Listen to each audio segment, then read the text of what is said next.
আমার দেশের মানুষ রান্না করার জন্য গ্যাস পায় না। আমার দেশের মানুষ তাদের ফ্যাক্টরিতে উৎপাদনের জন্য অনেক সময় গ্যাস পায় না, তলে তলে মোটা পাইপ দিয়ে আবার ওদিকে পাচা রয়ে যায়। হয় নাই মনে হয় নাকি আমরা পেঁয়াজ না খেয়ে মরে যাব। এখন দেখা গেল যে আসলে পেঁয়াজ নেওয়ার দ্বারা আমাদের লাভ যা হয়েছে, বেচার দ্বারা তাদের লাভ তার চেয়ে অনেক বেশি ছিল, ঠিক কিনা?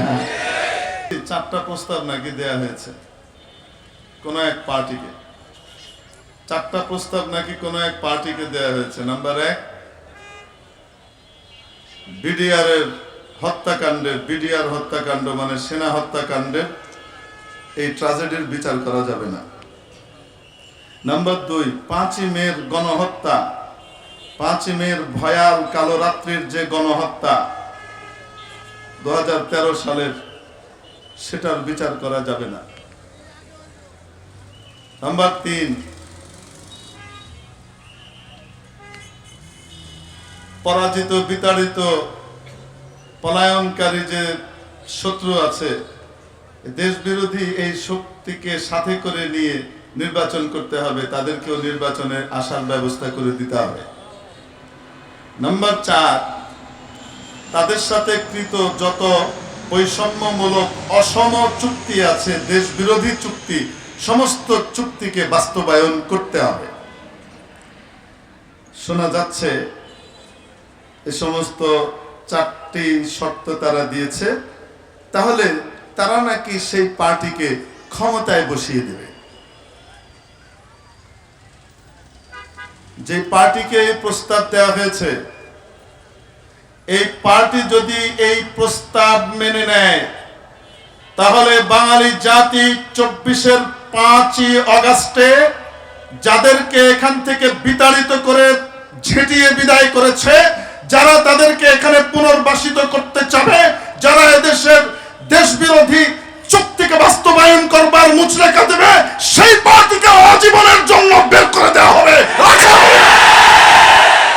আমাদের খেদমতে ছোট্ট 2-1টি প্রশ্ন থাকবে, 2-4টি প্রশ্ন আরজ করব। আপনারা এগুলোর হ্যাঁ বা না দিয়ে সদুত্তরে দিয়ে একটু বাধিত করবেন আমাদেরকে। আল্লাহ পাক রব্বুল আলামিন আমাকে আপনাকে দুনিয়াতে যে সৃষ্টি করে পাঠিয়েছেন,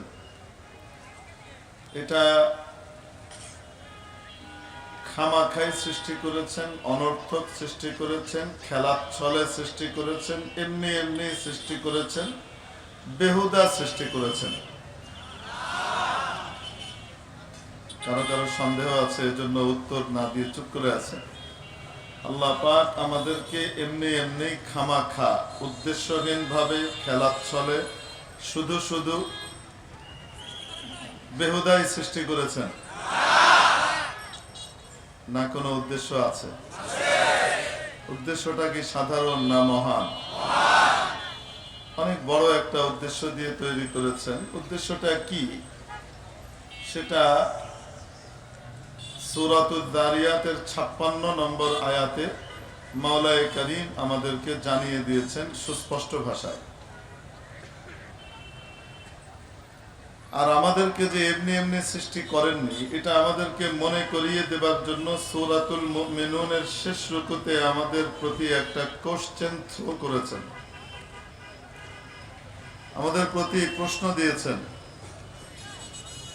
আফা হাসিবতুম, তোমাদের কি ধারণা, আন্নামা খালাকনাকুম আবাসা, যে আমি তোমাদেরকে এমনি এমনি খামাখা সৃষ্টি করেছি, ওয়া আন্নাকুম ইলাইনা লা তুরজাউন, আর আমার কাছে তোমাদেরকে আর ফিরে আসা লাগবে না। তোমাদের কি এমনটাই ধারণা? তো তাহলে কেন তৈরি করেছেন? মাবুদ ইরশাদ করেন, ওয়ামা খালাকতুল জিন্না ওয়াল ইনসা ইল্লা লিয়াবুদুন, আমি জিন এবং ইনসানকে তৈরি করেছি শুধুমাত্র আমি আল্লাহর ইবাদত করবার জন্য। ইবাদত কাকে বলে? আমরা মনে করি, সাধারণত দুনিয়ার মানুষ মনে করে নামাজ, রোজা, যাকাত, হজ, দান খয়রাত ইত্যাদি হলো নেক আমল, ইত্যাদি হলো ইবাদত। আর এছাড়া বাকি যা কিছু আছে, সামাজিক বিষয়গুলো, বিয়ে শাদী, সামাজিক লেনদেন, এমনিভাবে সমাজ পরিচালনা, রাষ্ট্র পরিচালনা, ব্যবসা বাণিজ্য, চাকরি বাকরি থেকে শুরু করে যা কিছু আছে, এগুলো হলো দুনিয়ার কাজ। এগুলো আখিরাতের কাজও নয়, এগুলো ইবাদতও নয়, এগুলো সাধারণ কাজ। মেরে মুআজ্জাজ হাজরিন, প্রকৃতপক্ষে ইবাদতের ডেফিনেশন, অন্য ভাষায় নেক আমলের ডেফিনেশন এতটা সংকীর্ণ মোটেও নয়। নেক আমল কাকে বলে? আমরা বাংলায় বলি ভালো কাজ, আরবিতে বলি আল আমালুস সালেহ, ফার্সিতে বলে কারে খের,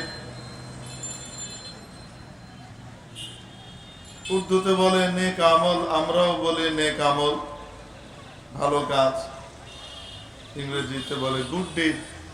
এই সবগুলা সমান, একই জিনিস, ভালো কাজ। ভালো কাজ কাকে বলে? শুধু নামাজ, রোজা, হজ, যাকাত এটাকেই ভালো কাজ বলে, নাকি এর বাইরে আরো ভালো কাজ আছে যেগুলোকে আমরা দুনিয়ার কাজ মনে করি? এই কাজগুলো যে আখিরাতের কাজ হতে পারে, এই কাজগুলো যে দ্বীনের কাজ হতে পারে, এই কাজগুলো যে ইবাদত এবং নেক আমল হতে পারে, এটি আমাদের অনেকেরই জানা নাই। ভালো কাজ কাকে বলে একটু উদাহরণ দিয়ে বুঝাই। আমাদের বাংলাদেশ আলহামদুলিল্লাহ তৈরি পোশাক শিল্পের ক্ষেত্রে অনেক দূর এগিয়ে গেছে। পৃথিবীর বিভিন্ন দেশ থেকে আমাদেরকে অর্ডার করা হয়, আমাদের কাছে অর্ডার দেয়া হয়। আমাদের বাংলাদেশের গার্মেন্ট ফ্যাক্টরিগুলো সেই অর্ডারগুলো সাপ্লাই করে, তাদের গুডস, তাদের জিনিসপত্র, কাঙ্ক্ষিত জিনিসগুলো এখান থেকে রপ্তানি করে এবং মোটামুটি আলহামদুলিল্লাহ অত্যন্ত মানসম্মতভাবে অল্প খরচে এগুলো প্রোভাইড করে, যার কারণে আমাদের পশ্চিমা বিশ্ব এরা চাইলেই আমাদেরকে একেবারে ইগনোর করে ছুড়ে ফেলে দিবে সেই সুযোগ নাই, ন্যাংটা হয়ে ঘুরতে হবে। আমাদের বিভিন্ন পরাশক্তি, কাছের এবং দূরের, এই ছোট্ট বাংলাদেশটাকে নিয়ে তাদের অনেক রকমের প্ল্যান, পরিকল্পনা তাদের ভাষায়, আর আমাদের ভাষায় সত্যিকার অর্থে ষড়যন্ত্র, কনস্পিরেসি একটার পর একটা তাদের কিন্তু আছে। কেউ ভয় দেখায়, এখন আর ভিসা দেবো না, সব অসুস্থ হয়ে মরে যাবে, কচু মরবে। তোমাদের চেয়ে বহুত ভালো ভালো ডাক্তার আমাদের বাংলাদেশে আছে, অপারেশনও তোমাদের চেয়ে অনেক ভালো করেন, এরকম ডাক্তার আমাদের দেশে আল্লাহর রহমতে অনেক আছে। বাকি after operation, post operative nursing এর ক্ষেত্রে আমাদের কিছু দুর্বলতা রয়েছে, যার কারণে দেখা যায় যে অপারেশনগুলোর পরে আবার অনেক সময় ইনফেকশন হয়। এগুলো একটু মেরামত করে নিতে পারলে আমার বাংলাদেশের চিকিৎসা সেবা এবং স্বাস্থ্য ব্যবস্থা অনেক উন্নত আলহামদুলিল্লাহ। এই যে বন্ধ করে বসে আছে আমাদের দেশের সব মানুষ মনে হয় মরে গেছে, কি বলেন আপনারা? না, চিকিৎসা সেবা পাচ্ছে। মানে কত রকমের যে খাই খাই ভাব সেবার নামে আমাদের সব চুষে টুষে নিয়ে যাওয়া, এটাই একটা বড় ব্রত ছিল এদের। 16 বছর চুষে টুষে খাওয়ার পরে এরকম ফ্রি ভাবে ওপেন মার্কেট দিয়ে দেওয়া হয়েছে, নাও যত পারো খাও, শুধু আমাকে ক্ষমতায় রাখো, বাস। আমার দেশের মানুষ রান্না করার জন্য গ্যাস পায় না, আমার দেশের মানুষ তাদের ফ্যাক্টরিতে উৎপাদনের জন্য অনেক সময় গ্যাস পায় না, তলে তলে মোটা পাইপ দিয়ে আবার ওদিকে পাচার হয়ে যায়, হয় নাই মনে হয়? এবং যিনি তাদেরকে দিয়েছেন, এটা আসলে আমাদের নিজেদের বক্তব্য না, আমরা তো যারা দিয়েছেন তাদের কথা শুনেই বলছি। যারা দিয়েছেন তাদের মাথা, যিনি এখন ওদের কোলেই বসবাস করছেন, উনি নিজে বলেছেন যে আমি ওদেরকে যা দিয়েছি তা কোনোদিন তারা ভুলতে পারবে না। তার মানে হলো প্রাপ্তি 0, দেওয়াই হলো 100, ঠিক কি ঠিক না? আবার ওদের একদিন পর্যন্ত বাংলাদেশের মানুষ জানতো ওরা পেঁয়াজ না দিলে নাকি আমরা পেঁয়াজ না খেয়ে মরে যাব। এখন দেখা গেল যে আসলে পেঁয়াজ নেওয়ার দ্বারা আমাদের লাভ যা হয়েছে, বেচার দ্বারা তাদের লাভ তার চেয়ে অনেক বেশি ছিল, ঠিক কিনা? এখন পেঁয়াজ বন্ধ হয়ে যাওয়ার কারণে বাংলাদেশ বিভিন্ন দেশ থেকে পেঁয়াজ আমদানি করছে, তাদের চেয়ে কম দামে আমরা পেঁয়াজ পাচ্ছি। দেশের ভিতরে আমাদের স্থিতিশীলতা মোটামুটি নেমে এসেছে পেঁয়াজের ক্ষেত্রে। আর ওনাদের পেঁয়াজ মাশাআল্লাহ, কৃষক নিজেই রাস্তার ভিতরে ফেলে মারিয়ে প্রতিবাদ জানাচ্ছে, কেন পেঁয়াজের রপ্তানি হচ্ছে না, কেন আমাদেরকে না খেয়ে মরতে হচ্ছে। এতদিন বাঙালি জাতিকে বোঝানো হয়েছে ওরা যদি খাবার টাবার রপ্তানি বন্ধ করে দেয়, আমরা যদি ওদের কাছ থেকে না নিই তাহলে কি হবে, আমরা দেখছি আমরা আরো ভালো থাকছি।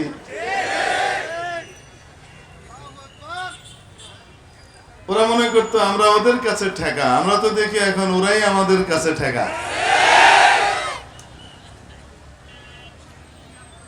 বিশেষ করে কালচার, ভদ্রতা, সভ্যতা, আতিথেয়তা, মেহমানদারি ইত্যাদির ক্ষেত্রে বাঙালির আতিথেয়তা, মেহমানদারি আল্লাহর রহমতে সর্বজন কর্তৃক স্বীকৃত, ঠিক না? কালচারের দিক থেকে বাংলাদেশ আল্লাহর রহমতে এদের থেকে এখনো বহু এগিয়ে আছে। গোটা বাংলাদেশ খুঁজে একজন মানুষকেও পাওয়া যাবে না যে ওপেন পাবলিক প্লেসে বসে হাগামুতা করছে। পাওয়া যাবে?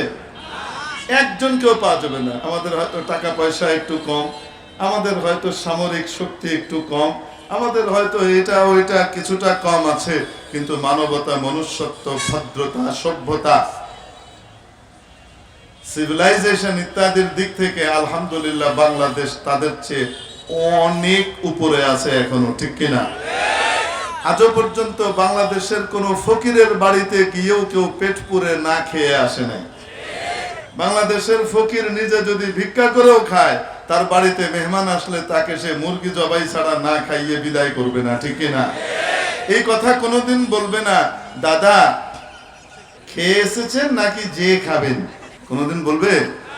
কোনোদিন বলবে না। আর বাংলাদেশে একজনকেও পাবলিক প্লেসে ওপেনলি আপনি হাঁটতে দেখবেন না। আর ওখানে মাশাআল্লাহ ফজরের পরে একটা এক্সিবিশন বসে, একটা মেলা বসে, কে কাটছে বেশি খুলে সবার সামনে উহু করতে পারে।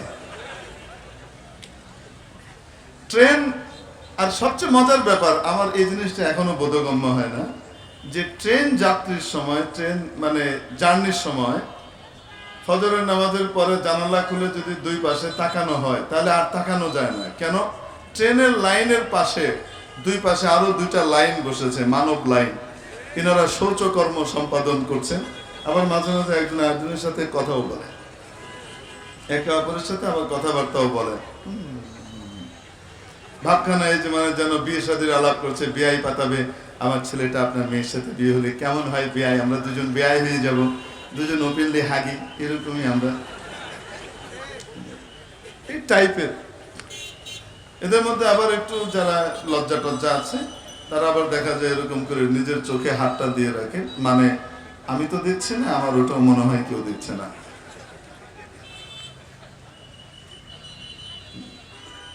আলহামদুলিল্লাহ আমরা শুকর আদায় করে বলতে পারি আমাদের ওদের মতো অত টাকা নাই, রাষ্ট্রীয়ভাবে অত সামরিক ক্ষমতা নাই, এত কিছু নাই, কিন্তু এখনো পর্যন্ত আমাদের মধ্যে ভদ্রতা, সভ্যতা ওদের চেয়ে আল্লাহর রহমতে এখনো বেশি আছে। আমরা এটা নিয়ে গর্ব করতেই পারি আলহামদুলিল্লাহ। কি বলেন আপনারা? তো আমরা ওদের কাছে ঠেকা না, ওরা আমাদের কাছে ঠেকা। ভদ্রতা শেখার জন্য হাগামুতা কিভাবে করতে হয়, ইজ্জত সম্মান বহাল রেখে, এটা শেখার জন্য আমাদের দেশে তাদেরকে আমরা দাওয়াত দিতে চাই। তোমরা আসো, দেখো, ঘুরে টুরে যাও, এভাবে তোমাদের স্যানিটেশন সিস্টেমকে ডেভেলপ করো এবং তোমাদের মানুষের ভিতরে কিছুটা শিক্ষা দীক্ষা দাও। যদি বাথরুম না থাকে আর খোলা ময়দানে যেতেই হয়, তাহলে কমপক্ষে যেন রেল লাইনের পাশে না বসে, অন্য জায়গায় যেন বসে। এটা এখনো বোধগম্য হয়নি আমার। রেল লাইনের পাশের ভিতরে কি বরকত আছে? ওইখানে কেন লাইন ধরতে হবে? আর কত জায়গা দুনিয়ায় পড়ে আছে। তবে এটা যে ওখানকার সকলেরই সব জায়গার সব এলাকার চিত্র তা না, বিশেষ কিছু এলাকার চিত্র এগুলা। অনেক এলাকাতে আবার মাশাআল্লাহ ভদ্রতা আছে, যেটা সত্য সেটা তো আমরা সবসময় বলি। আমরা কারোর সাথে শত্রুতা করি না, কিন্তু কেউ আমাদের সাথে যদি পায়ে পা বাঁধিয়ে লড়াই করতে চায়, তাহলে আমরা কিন্তু তাকে আবার বিনা একরামে ছেড়েও দিই না। সেটা ইনশাআল্লাহ হবে। শুনতে পাচ্ছি 4টা প্রস্তাব নাকি দেয়া হয়েছে কোন এক পার্টিকে। 4টা প্রস্তাব নাকি কোন এক পার্টিকে দেয়া হয়েছে। নাম্বার 1, বিডিআর হত্যাকাণ্ড মানে সেনা হত্যাকাণ্ডের এই ট্র্যাজেডির বিচার করা যাবে না। নাম্বার 2, 5ই মের গণহত্যা, 5ই মের ভয়াল কালো রাত্রির যে গণহত্যা 2013 সালের, সেটার বিচার করা যাবে না। নাম্বার 3, পরাজিত, বিতাড়িত, পলায়নকারী যে শত্রু আছে, দেশ বিরোধী এই শক্তিকে সাথে করে নিয়ে নির্বাচন করতে হবে, তাদেরকেও নির্বাচনে আসার ব্যবস্থা করে দিতে হবে। নাম্বার 4, তাদের সাথে কৃত যত বৈষম্যমূলক অসম চুক্তি আছে, দেশ বিরোধী চুক্তি, সমস্ত চুক্তিকে বাস্তবায়ন করতে হবে। শোনা যাচ্ছে এই সমস্ত 4টি শর্ত তারা দিয়েছে, তাহলে তারা নাকি সেই পার্টিকে ক্ষমতায় বসিয়ে দেবে। যে পার্টিকে এই প্রস্তাব দেওয়া হয়েছে, এই পার্টি যদি এই প্রস্তাব মেনে নেয়, তাহলে বাঙালি জাতি 24-এর 5ই আগস্টে যাদেরকে এখান থেকে বিতাড়িত করে ঝেঁটিয়ে বিদায় করেছে, যারা তাদেরকে এখানে পুনর্বাসিত করতে চাবে, যারা এদেশের দেশ বিরোধী চুক্তিকে বাস্তবায়ন করবার মুচলেখা দেবে, সেই পার্টিকে আজীবনের জন্য বের করে দেওয়া হবে।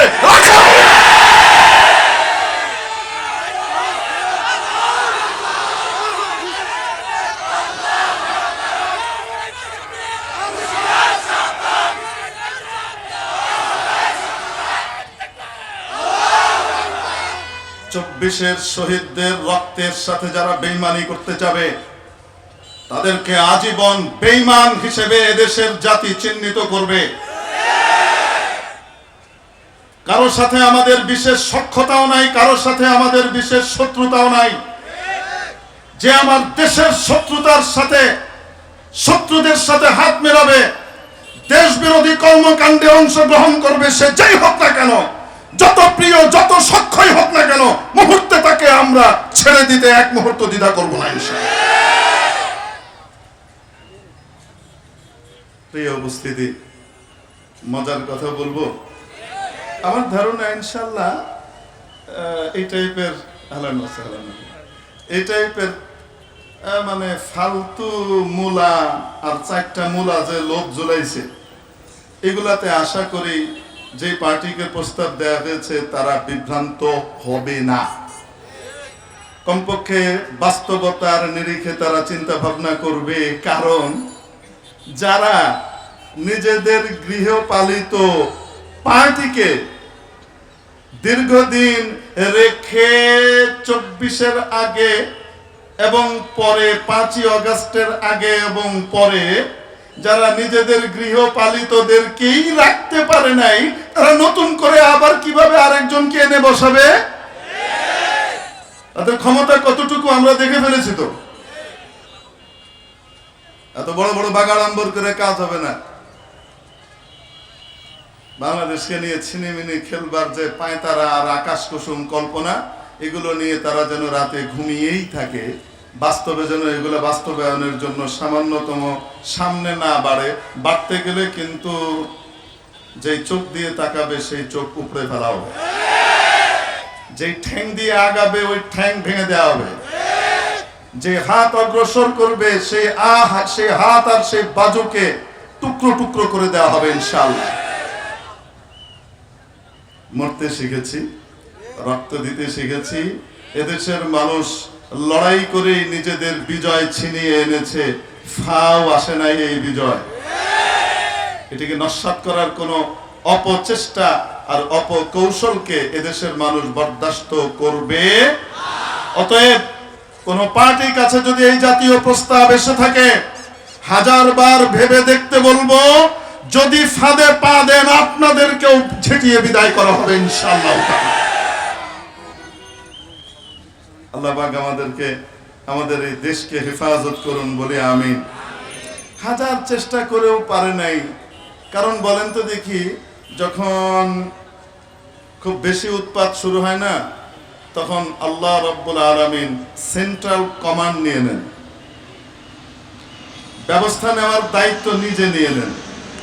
যখন মাবুদ ব্যবস্থা নেওয়ার দায়িত্বটা নিজে নিয়ে নেন, তখন পৃথিবীর কোন পরাশক্তির ক্ষমতা থাকে না সেই মহা সুপ্রিম পাওয়ার আল্লাহ রাব্বুল আলামিনের পরিকল্পনার বিরুদ্ধে গিয়ে দাঁড়াবার। যে বা যারা দাঁড়াবে তারা সমূলে ধূলিসাৎ হয়ে যায়, ঠিক না? এটাই আল্লাহ পাকের নিজাম। চোখের সামনে দেখতে পাচ্ছেন না? 1 বছর 3 মাসের মধ্যে, 1 বছর 3 মাসের মধ্যে তারা পৃথিবীর সবচেয়ে বড় সন্ত্রাসবাদী শক্তি মোড়ল এর সহায়তা নিয়ে মিডল ইস্টের বিস্ফোরা খ্যাত ইসরায়েল কিভাবে নিরপরাধ মানুষকে হত্যা করে জেনোসাইড চালিয়েছে, গণহত্যা চালিয়েছে, নারী শিশু নির্বিশেষে কাউকে বাদ দেয় নাই, ঠিক কিনা? গোটা গাজাকে, পশ্চিম তীরকে ধ্বংসস্তূপে পরিণত করে দিয়েছে। লক্ষ লক্ষ মানুষকে বাস্তুহারা করেছে। এত কিছু করবার পরেও বারবার সবাই বলছে, সবাই কাঁদছে। বাংলাদেশের মানুষ যতটুকু পেরেছে তারা করেছে, চোখের পানি ফেলেছে এবং শত্রুর পণ্য বয়কট করে তাদের অর্থনৈতিক ক্ষমতার ভিতে আঘাত করবার জন্য যথাযথ চেষ্টাটা বাংলার মানুষ করেছে, ঠিক কি ঠিক না? তারা Coke, Pepsi, Sprite, Fanta, 7 up, Mountain Dew, তাদের পানি, অ্যাকোয়াফিনা, তাদের পানি কিনলে ইত্যাদিকে বর্জন করেছে। বাংলাদেশের মানুষ যারা দেশপ্রেমিক এবং সত্যিকারের ইসলামপন্থী মানবতাবাদী, তারা তাদের পণ্য কেএফসি, তারপরে তাদের খাবার দাবারের দোকান বার্গার কিং, পিজা হাট, এগুলোকে বর্জন করেছে। এদেশের মানুষ যথাযথভাবে চেষ্টা করেছে। ইউনিলিভার, ওদের যে বিশাল এক কোম্পানি এখানে তারা রেখে দিয়েছে, এই ইউনিলিভারের পণ্য লাক্স, লাইফ বয়, রিন, তারপরে আপনার ডাভ, এগুলো সব ইউনিলিভারের। ডাবের যত লোশন আছে, সাবান আছে, এটা আছে, ওইটা আছে, এই সমস্ত জিনিসগুলো বাংলাদেশের মানুষ বর্জন করেছিল। এদের ব্যবসা প্রায় লাটে ওঠার দশা হয়েছিল। বাংলাদেশের মানুষ আবার কিছুদিন ভুলে গিয়েছিল, যার কারণে কেউ কেউ আবার এগুলো খাওয়া দাওয়া শুরু করেছিল। এখন আলহামদুলিল্লাহ আবার নতুন করে তারা প্রতিজ্ঞা নিয়েছে, এদেশের মানুষ ওদের এই সমস্ত পণ্য ইনশাআল্লাহ ব্যবহার করবে না। কারণ ওদের ওই পণ্যের ভিতরে আমরা মুসলমানদের রক্ত দেখতে পাই, ফিলিস্তিনিদের নিষ্পাপ শিশুটার চেহারা আমরা দেখতে পাই, যাকে হত্যা করা হচ্ছে।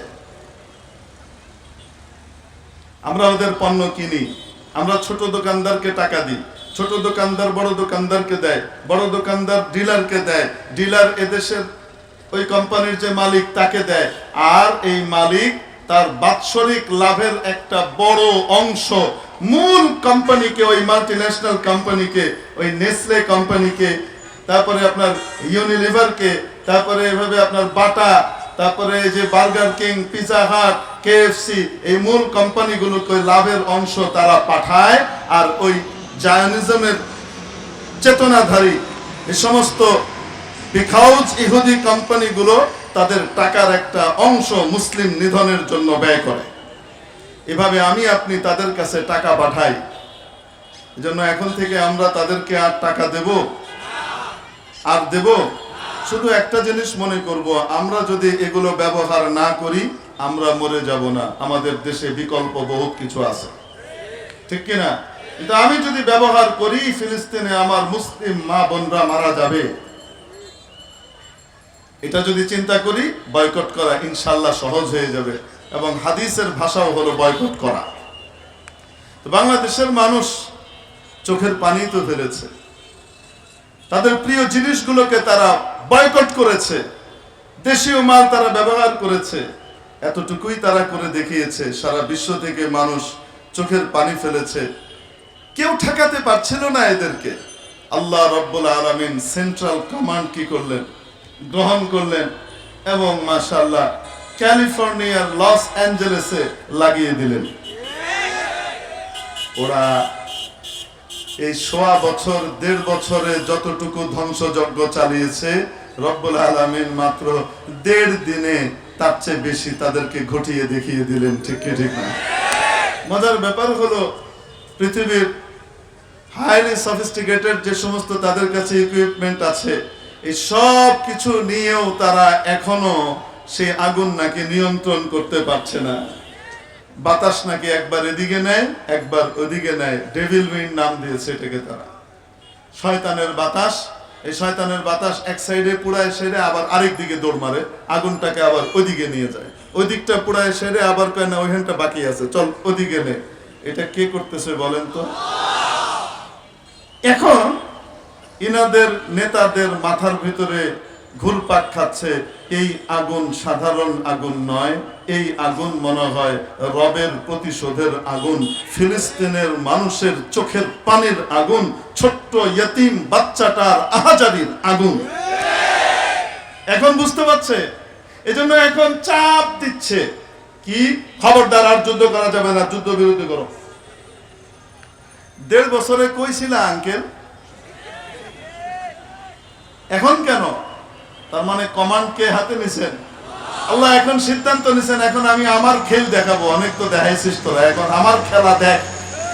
ইন্নাহুম ইয়াকিদুনা কাইদা ওয়া আকিদু কাইদা ফামাহিলিল কাফিরিনা আমহিলহুম রুওয়াইদা সানাস্তাদরিজুহুম মিন হাইসু লা ইয়ালামুন ওয়া উমলি লাহুম ইন্না কাইদি মাতিন।